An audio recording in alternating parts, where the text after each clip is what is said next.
Okay, And there needs they're not.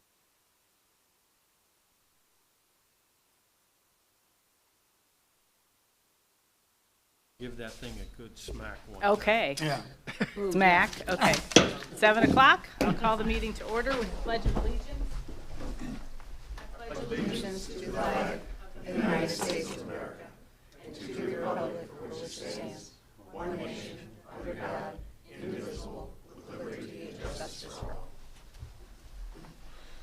Thank you.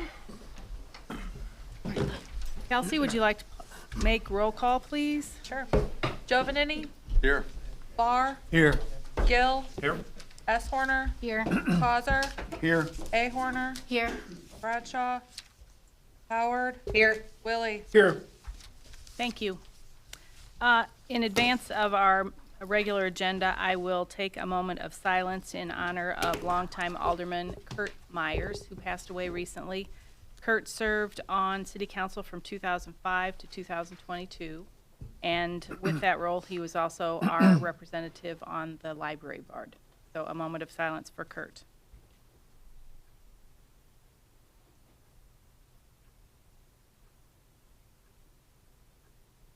Thank you. Okay, consent agenda. We have 3 items on. Does anyone have any discussion on that? If none, I will take a motion, please. I move to approve. Barb Howard first, second, Chan Gill. Roll call, please. Barr, Yes. Gill, Yes. S. Horner, Yes. Causer, Yes. A. Horner, Yes. Howard, Yes. Willie, Yes. Giovanini. Yes. Thank you. Item A on our agenda is recognition of volunteers of the Vermilion River cleanup, and it looks like Jeff Utterback is here representing the group.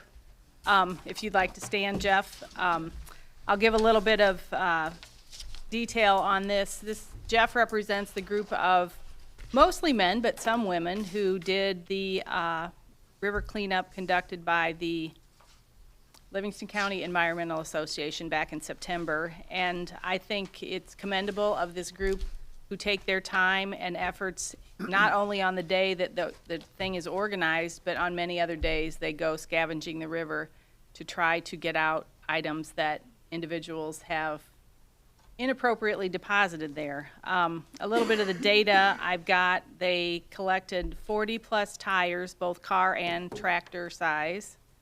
So that's a task all by itself. TVs and appliances, approximately 200 to 300 pounds of junk. They use boats and trailers and their feet and dig things out, I believe. Jeff could probably attest to most of that. A few of the individuals whose names I was provided: Steve Sullivan, Dan Faust, Jim Dunning, Bob Hines, Jeff Utterback, and Rob Duffy actually went out on multiple days to get things out of the river. In addition, Katie Williams, Darlene Baum, Harry Eaton, Brittany Jans, Janet Dunning, Jessica Wagner, and Mike John. Big thanks to Chris Brock and his team for the city, who I believe pick up most of the items that they get out and take those away to the landfill or wherever they can be taken. And Corey Robinson and his Illinois American Water team are also helpful to the day. Landowners who provide space on their property near the river for things to be left: Paul Russo, Jerry Jones, Dan Finkenbinder, and Rick Leonard. So all of these people are trying to make a difference in making our waters cleaner. It is the drinking water for the residents in Pontiac, but downstream as well in Streeter. So it's important that we try to do all that we can to get that cleaned out. Barb had made a note to me that perhaps we need to explore putting up some signs in our parks that say to the effect of pitch in with appropriate garbage and pack it in, pack it out, please pack out your trash. Signage isn't always, but if anything we can do. And it's not just in the parks where these things are coming from. Mostly probably property owners, or not property owners, but, you know, people that are out in the country and just choosing the river as their landfill. So thank you, Jeff, and thanks for anything to add. That The guy who really should be here is Steve. Yogi Sullivan. Yep. He's the instigator. I was just on his team with him. Yep. He's fantastic, and, yeah, when you get down below the dam, you can wade, and we did a lot of wading, and we pulled out tires. And people keep asking me, why is there so many tires in the river? And I think what I've heard is if you try to get rid of a tire, it costs you $5 or $10. So people just throw them in the river. They don't want to pay that $5. That's what I've heard. So, but anyway, yeah, I'll accept this recognition on behalf of Yogi and the rest of the team. Thank you so much. Thank you, Jeff. Do you see any change from year to year? We keep going to different places and in the river, and we just get more and more tires. So I guess if we go back to the same place, and then we would be able to tell a difference. But yeah. Thank you very much. Okay, moving on, approval of the police purchase firearms. Most likely Chief Davis is here to tell us all about new guns. Is that the inappropriate term? Good evening, council. If you recall, about a month ago, I spoke with you regarding our current pistols. The brand we use are Sig Sauer pistols. Long story short, they've come under some nationwide scrutiny for potential safety concerns. I don't personally, I'm not overly worried about these concerns. However, I'm in the minority, and our police academies, our local range, and many of the National Tactical Officer Associated affiliated ranges have all banned their use. So without using the term forcing our hand, that's basically a spot that we're approaching. In the time that I spoke with you in the last month, I've kind of kept an eye on these pending lawsuits. There's really no change. It doesn't seem to be something that's going away anytime soon. So I felt now was the appropriate time. And I forgot to add, our current pistols, we've had those for about 5.5 years. A typical life cycle informally is 7 years that we try and replace them. So we're not a terribly long way off of the need for just standard lifetime replacement. However, we are 1.5 years early. But in the meantime, I did obtain some quotes for a Springfield Echelon pistol. We would be able to utilize the current sights and flashlights that are on our current, which would save some money. I just noticed before the meeting, it looks like the back half of my memo got cut off. Is that on your guys' packet? You don't have the back half, or do you do? Blank page. So you can see my quotes on the front part. The summary, I guess the closing that didn't get copied was of all these quotes, CI Shooting Sports in Bloomington, they're the only ones that would be able to outfit with pistols and holsters.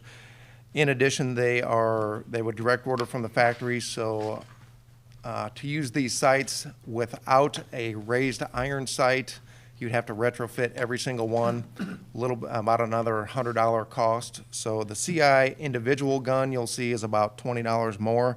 However, in the grand scheme of things, since they can order them with the correct iron sights to accompany our current digital optics, they would be cheaper.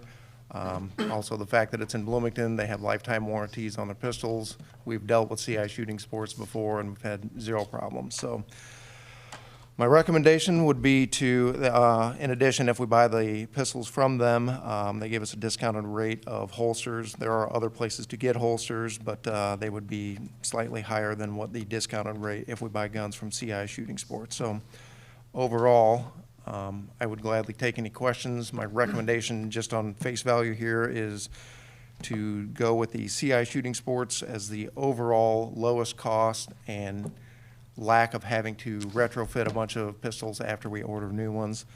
And then I would, again, pending questions, any questions, request that we request authorization to move forward on purchasing 20 of the pistols and 20 of the holsters. Quick math says that's right around $14,960 for the total package.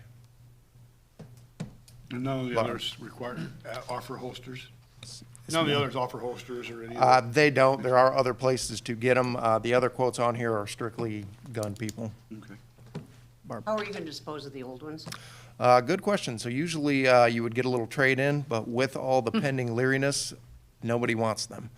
So right now, I've decided we're just going to hang on to them at the police department until there's some finality in all these lawsuits. If it's a frivolous thing or if there are some general safety concerns, then we'll kind of make a decision based on that. I forget, what was that original concern?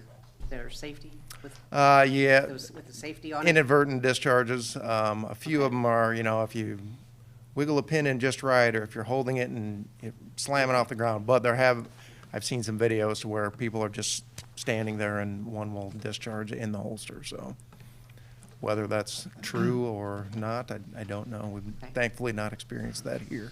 Yeah, thank you. Worst case scenario is we have a vendor who would take them and then pulverize them. Mhm. Any other questions, anybody? No question. What's the No life of question, I was these? just gonna move.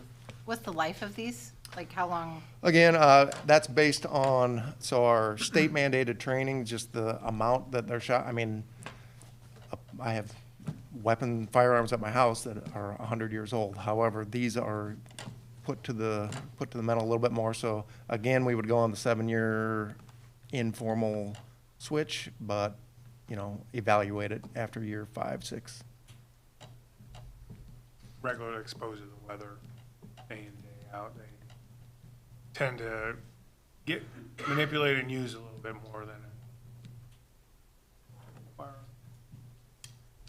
Mr. Willie? Okay, motion by John Willie, second by Jerry Causer to accept the CI Shooting Sports. Is that it, John? CI Shooting Sports? Yeah. Okay. Roll call, please. Gill, Yes. S. Horner, Yes. Causer, Yes. A. Horner, Yes. Howard, Yes, Willie, Yes. Jovanini, Yes.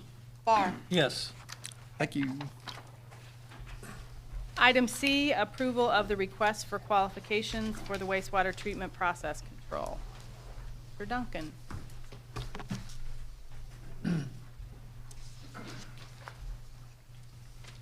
Good evening, Mayor, Council. As we discussed in our Committee of the Whole meeting on October 6th, we were looking at going out for requests for qualifications for engineering firms for the ongoing nitrate and nitrite issues, biological nutrient removal and other terms, at the wastewater treatment facility. We have come up with what we feel is a good request for qualifications to send out to these firms. It's in your packet. It has been in your packet. Hopefully, if you had a chance to take a look at it. If anybody has any questions regarding it, I can answer those. Who wrote this? I did. That's what I was hoping to hear. Jim helped me on a couple of edits. Some good edits. These are pretty typical, really, if you've ever seen one. Just some caveats with this one, so. Ultimately, we'd be seeking qualifications from firms, and there'll be a committee of staff who will go through those proposals, and then a selection will be made based off of a point system, and then whoever is selected will then negotiate with for the next step of a request for services to provide a design and construction plan or whatever ultimately has to happen. Likely, it'll start out with more of the consulting side and process investigation would likely be the start. But once we have a selected firm, then we can talk about that. You send these to specific firms, or you put a note in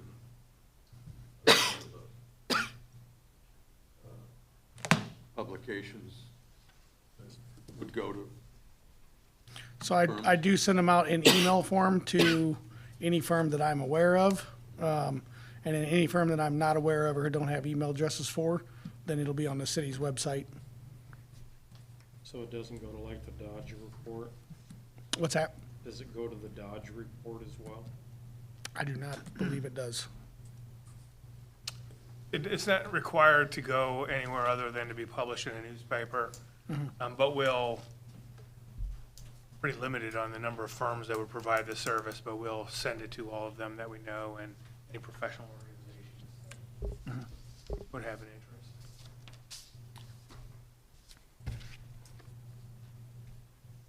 Do I have a motion? Jan Gill and Frank Giovanini. Roll call, please. S. Horner, Yes. Causer, Yes. A. Horner, Yes. Howard, Yes. Willie, Yes. Giovanini, Yes. Barr, Yes. Gill. Yes. Thank you. Thank you. Item D, committee reports, the Housing Study Special Committee. Mike, would you like to share some information from that, Sure. please? So October 7th, we had the Housing Studies Special Committee meeting here in the City Hall chambers, and present was myself and Alderman Howard,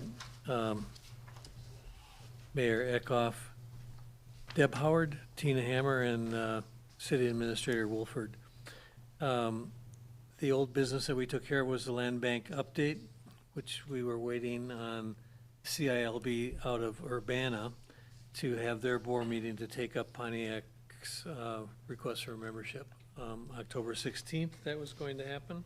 And it did, and we were approved unanimously. Okay.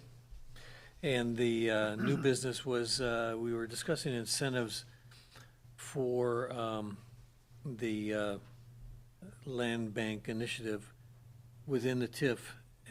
Setting $150,000 was earmarked for a housing program, and the criteria and staff will be developing that program. So the plan for development, owner, realtor meeting date is also set for December 2nd at 6 p.m. with 1 hour long to discuss the upstairs, downstairs ideas that we have. Without And any other we questions? started working on the database for the invitation list for that today. Abby got some done, and we'll be reaching out to realtors and developers interested. If anyone knows anybody that might want to come to it, no, it's going to be open to anyone who's interested. Mike Davis did say he sent an email out that we had been approved, and he'll be in touch soon to get work plans finalized, so he's ready to start. And doing I stuff see for I us. skipped over that. It's roof repair initiative that we have that TIF amount set for. And we'll have more information on that as the program gets ironed out. Okay, thank you. And then the finance and administration, you get that too. Yes, it was a lively one. The, also was held on October 8th, the Finance Committee meeting. Myself, Alderwoman Howard, S. Horner, and also was the City Administrator Wolford, where we discussed the code enforcement. Administrator Wolford presented a job description for Assistant Superintendent of Building and Zoning, something we had requested, proposed wage schedule and budget amendments. We discussed that a little bit, and the committee came to a consensus and agreed that that should come forward to the council for approval. The next thing we had on our agenda was the TIF financial planning, and that was a very informative session where Mr. Wolford discussed the current income, expenses, projects, and legal procedures of the 3 TIF districts that we have. Discussion was held about plan obligations, including some of the streetscape work downtown initiatives. It was determined that we would continue with those discussions on those topics down the road. The next thing on our agenda was banking, and we addressed a desire to explore moving the main finances from its current bank institutions. And the city administrator will be obtaining more information for the processes to do that. And I essentially was doing some consolidation of funds to one bank. Then we had payroll processing, where we had a lengthy discussion on the status of preparing the city to take over doing its own payroll processing and to implement a proposed deadline by the new year. And then lastly, we had employee management on the agenda, and that was a discussion centered on the processes for tracking work hours, time off, benefit time accrual, and Mr. Wolford advised he had been exploring better efficiencies through software vendors, and I'm sure all that's going to come before council over time. Very good. Thank you. Item E, staff position of Assistant Director, Building and Zoning. So with Greg? that, I'll start off. With that, Greg and I got together. We've been meeting and sending messages back and forth on the job description, which was presented to the committee. Attached in the packet is that job description that we agreed upon. Is an Assistant Director of Building and Zoning to provide assistance to Greg in doing code enforcement as well as any other job-related building and zoning tasks that would come their way. What we found really is that there's so much going on over there that we sometimes slip behind in some of those things. So looking at the director position, we summarized a starting salary of $50,000. And Greg, if you wanted to discuss any of the priorities that you have coming up for that position? Certainly, I wanted to be available in case there were any questions, but certainly the property maintenance code violations are top of our priority list all the time. And as has been discussed with council, my job list is very large for one person. So we've been needing some help in terms of staying on top of code violations, staying on top of follow up on community complaints, staying on top of basically patrolling the city to find those violations. So we would be like the first thing that always hits is between March and about now grass violations and obviously things like actual property maintenance visible from thoroughfare, of course. If we see somebody's roof is falling down, that's something that we can stay on top of, and we'll be much better at addressing those with another person here. And then that would allow me to be a little bit better at following up on the building side of things, taking care of our permit applications, permit review, inspections. So I'm looking forward to having some help to do that. This position would go hand in hand with item F. However, they are separate, so whether you approve one wouldn't necessarily mean you had to approve the other, but it was the committee's recommendation to bring this forward to the council for approval.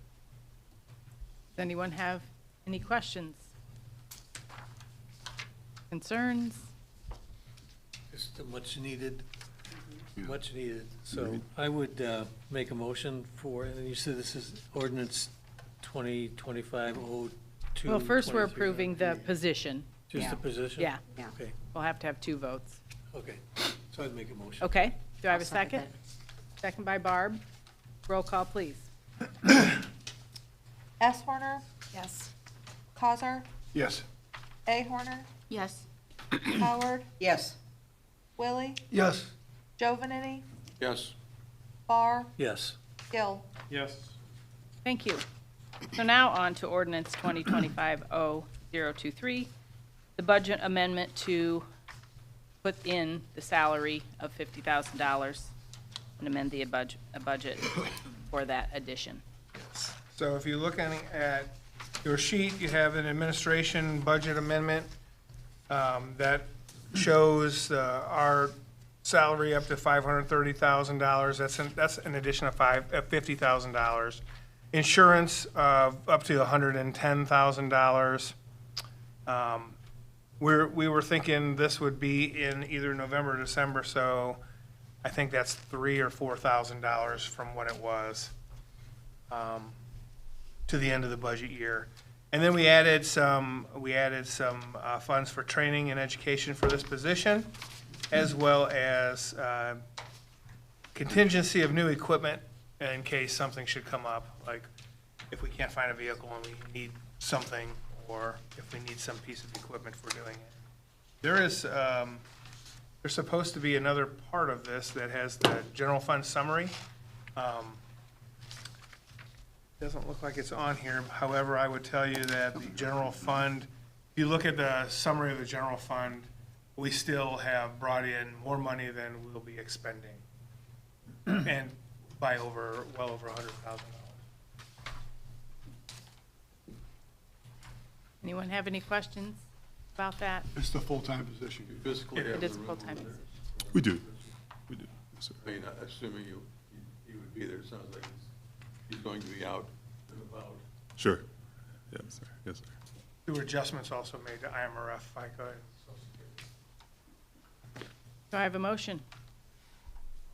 John Willie, motion, second by Frank Giovanini. Roll call, please. Causer, Yes. A. Horner, Yes. Howard, Yes. Willie, Yes. Giovanini, Yes, Barr, Yes. Gill, Yes. S. Horner. Yes. Thank you. Thank you, Thank Council. you for all your work on that, Greg.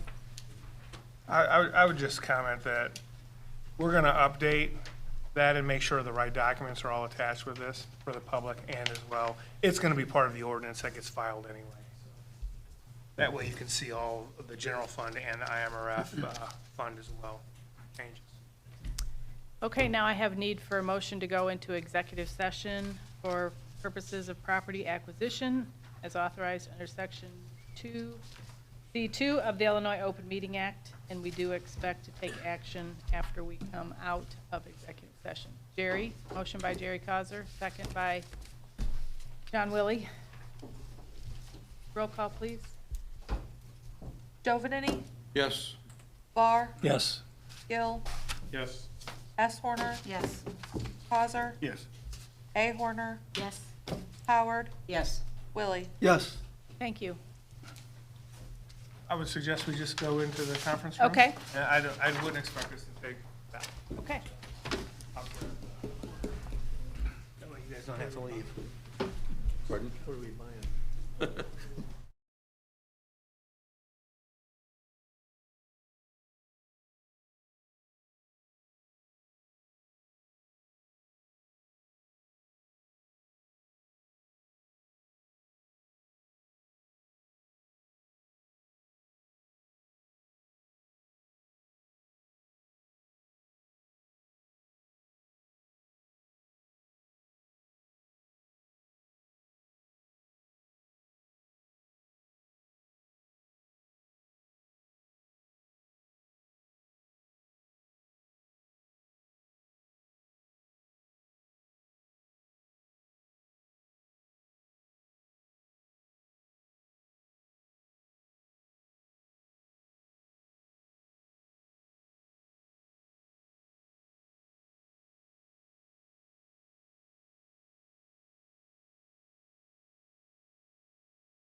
just go, they were out. So is Andrew back? He's got us back on. I'll make sure. Okay. Huh? Oh, I'll bet Yeah. you do. He's gonna make sure we're back on. It's pretty chilly out there now. Good? Okay, we have reconvened our regular agenda, and we will move on to item G, approval of property acquisition at 116 West Howard Street. And I will have Mr. Wolford give a brief So synopsis. 116 West Howard Street is the building across the street where the old card shop was. It's owned by Pat McGee. We've had some conversations with him about acquiring that building to do either necessary repairs or demolition. The property, there's some issues with it. He and I have discussed the price and had agreed on $10,000 less. There is some taxes and redemption fees and then the titling. Any other questions? If not, I'll entertain a motion. Chan, Gill, go ahead, Frank. Price is 10,000 Minus. less, Minus. minus. Yeah, what so it'll you- be. What'll happen is, I'll do the paperwork. Yeah. I'll order the title work. It'll be at his expense. The only bill we'll have, because we don't pay revenue stamps, and our recording's $53. But to get clear title, we're gonna have to use his money to pay the back taxes. So the city's not gonna keep it, it's gonna go to the county for the back tax. And someday we'll get a piece of that back probably. But, so bottom line is, he's going to net 8,000-ish.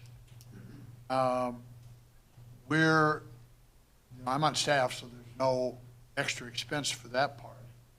And probably can get it done in the next 30 days if he's cooperative. Unless there's some title problems that we don't know about when we get title work. We could find a mortgage that we don't know about, or a tax lien, or who knows what. But then we'd be buying it as is. It'd be 100% as is, and come our problem. But it'd be different, right? So It is TIF, yeah. Yes. This it'd be is- TIF if he came and wanted to do a facade on it. It'd be TIF probably. Yeah, Pay this is one of those Right. projects, as we were talking about, that TIF was designed for. A problem building that needs some help, that may not get help any other way. So I have a motion by Chan Gill. Do I have a second? Second by John Willie. To purchase 116 West Howard at $10,000 less few costs. Roll call, please, Kelsey. Coser, Yes. Ahorner, Yes. Howard, Yes. Willie, Yes. Jovanini, Yes, Barr, Yes. Gill, Yes. Eswarner. Yes. You may get to vote on this again, because typically we do an ordinance to approve the contract to buy it. So we'll get the contract prepared, get his signature on it, get the title work ordered, assuming you're gonna vote the same way next time, and probably next council meeting, the third or whatever it is, bring back the ordinance to actually approve, mayor sign it. Okay, thank you. Moving on to my comments, few things. I did go down to Marion last week for the visit to do the community pride exercise, which was really a great experience for me. I won't get into all the details, but we spent 24 hours together, the whole group of individuals that were convening to do this project, and we spent an evening kind of talking about what we were going to do, and the next day we convened at 9 a.m. There was about 40 of us, including two groups of high school students, and we were on an empty city lot, and by 5 p.m. we had turned it into a park.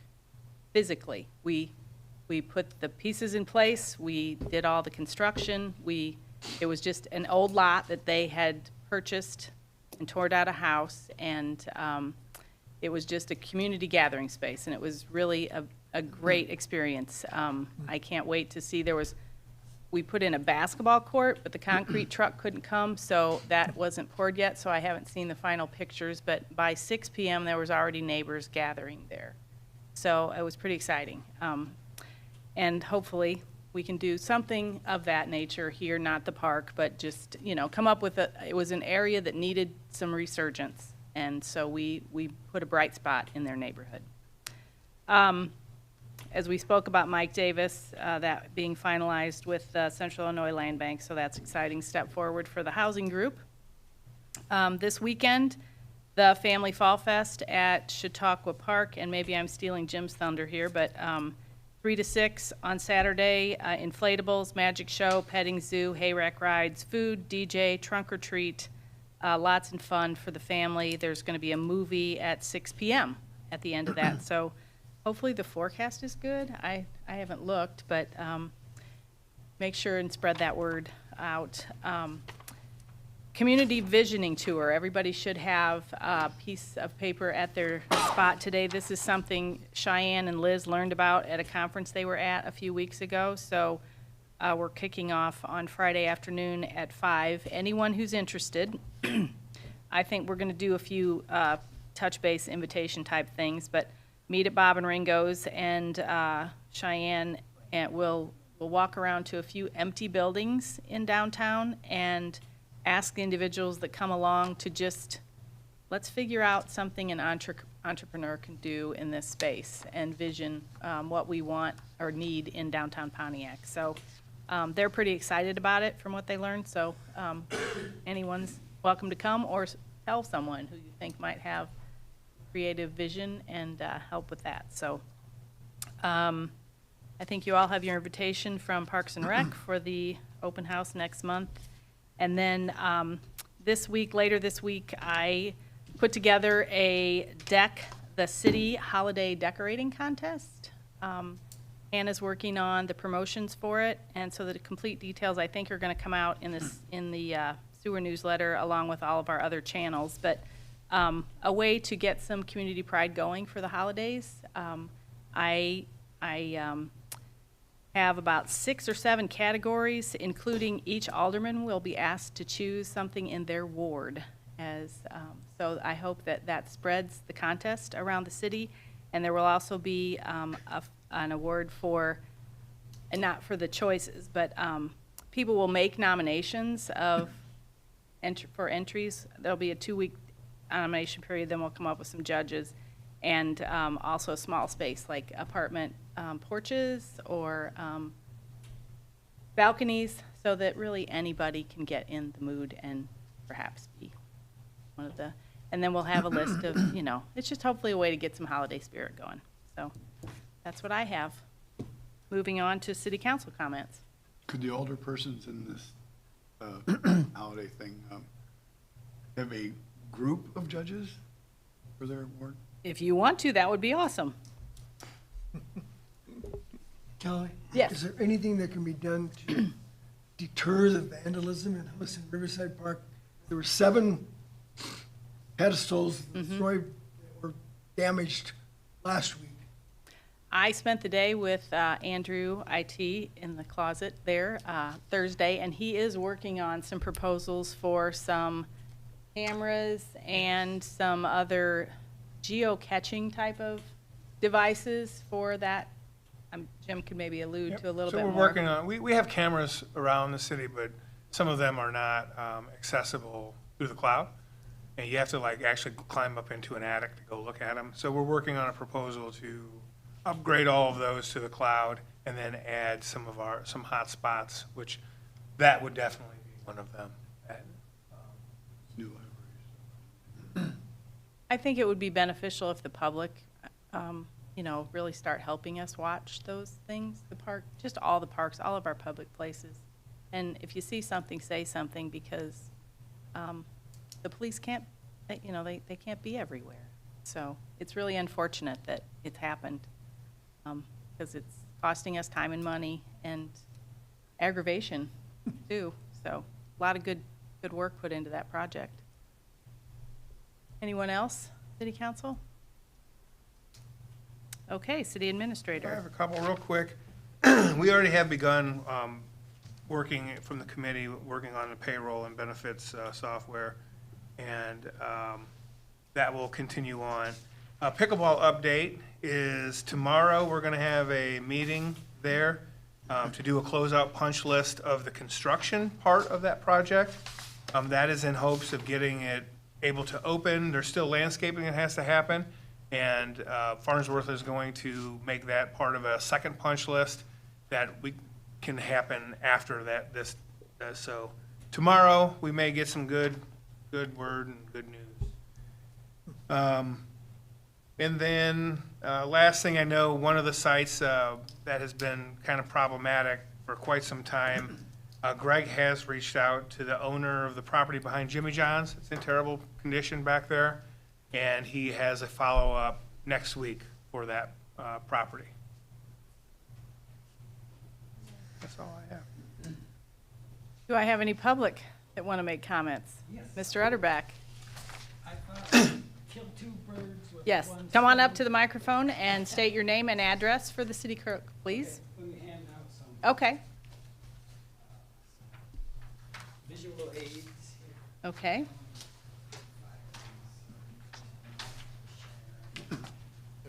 We're good, thank you. So this is just a very, okay, so yeah, my name is Jeff Utterback, and I live 112 East Water Street, Pontiac. It's a very minor signage issue, traffic sign that I've noticed, that I thought I'd bring it up since I'm Yeah, here. absolutely. So picture yourself on Chicago Street. You've got Methodist Church on your left. You got Even Glow on your right. You're going north on Chicago Street. You see 2 big signs, one way, which makes you really think, I can't turn right in front of the library. But in fact, you can turn right in front of the library. So it's just a very confusing thing that I thought I'd bring it up. It's no big deal. It's a minor thing, but That's probably relatively simple for our staff to get that sign down. Kristen would want you turning at the library, Yeah. just so she wants you to go there. Very good, thank you for sharing. That's how we learn things. It's too bad we didn't have control over the intersection of Old 66 and Reynolds Street. Oh, that's going to be so much better. I don't mind it. It will be better sight lines for everyone. The pedestrians are going to have safer crosswalks. The right-hand turn is the problem. Yeah, but Backs it's up going to, so bad. that's because of the accidents at that corner. That's going to be so much better out there. I love it. I think so too. I thought by narrowing that to the, when you cross over 66 going, what would that be, It going stops east, right? people in the left lane you going used to straight have with to- the, some- let's just do that.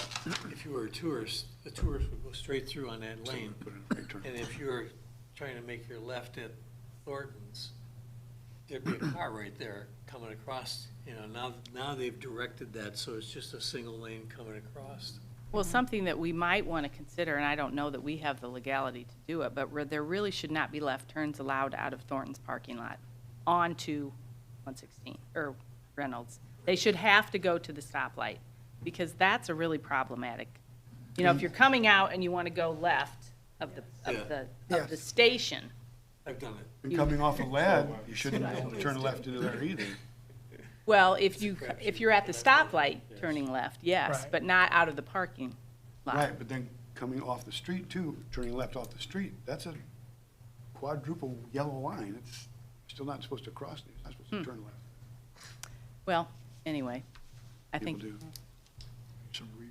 yeah, we all have to be Stoplights. reprogrammed. Right. Stoplight For needs sure. to be- Yeah. Oh, yeah, It's well, really they haven't soft. got them started yet. Okay, no more public? Well, with that, I would entertain a motion to adjourn. Motion by Sarah, second by Jerry. Thank you, everyone.